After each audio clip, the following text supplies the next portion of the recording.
सांगतात की आमचा बॉस सागर बंगल्यावर, त्यामुळे आणखी काय अपेक्षित असणार असा सवाल उपस्थित करत नाना पटोले यांनी फडणवीसांवर निशाणा साधला। यावर गणपत गायकवाडांनी केलेला गोळीबार हा स्वार्थासाठी असून भाजपचा या गोळीबाराशी काही संबंध नाही असा पलटवार संजय शिरसाट यांनी केलाय। की त्या दिवशी एक आमदार, त्याचा त्या मतदारसंघाशी काही संबंध नाही, मोटरसायकल घेऊन त्या ठिकाणी जातो आहे आणि जेव्हा त्यांना चॅनलने विचारलं त्यावेळेस सांगतोय की माझा बॉस सागर बंगल्यामध्ये बसलेला आहे। म्हणजे ही जी सत्तेची गरमी आहे, या सत्तेच्या गरमीचा हा प्रत्यय आहे।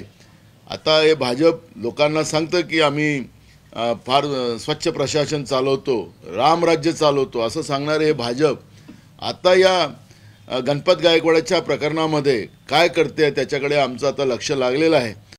पक्षाचं नाव याला लावणं मला वाटतं तसं योग्य नाही। आमदार जरी असला पक्षाचा तरी त्यांनी केलेले हे वैयक्तिक स्वार्थापूर्वक झालेला हा गोळीबार, याच्यामध्ये पक्षीय काही कारण होतं, पक्षाच्या कोणतं तरी म्हणजे कारणास्तव त्यांनी गोळीबार केला असं कुठेही दिसून येत नाही। त्यांनी जमीनच्या वादातून केलेला हा गोळीबार आहे। म्हणून वैयक्तिक कारण आणि पक्ष हा यांना एकमेकांमध्ये मिसळवणं हे मला वाटतं योग्य नाही। म्हणून झालेलं ते केलेलं गुन्हाच आहे आणि त्याच्यावरती कारवाई होईल।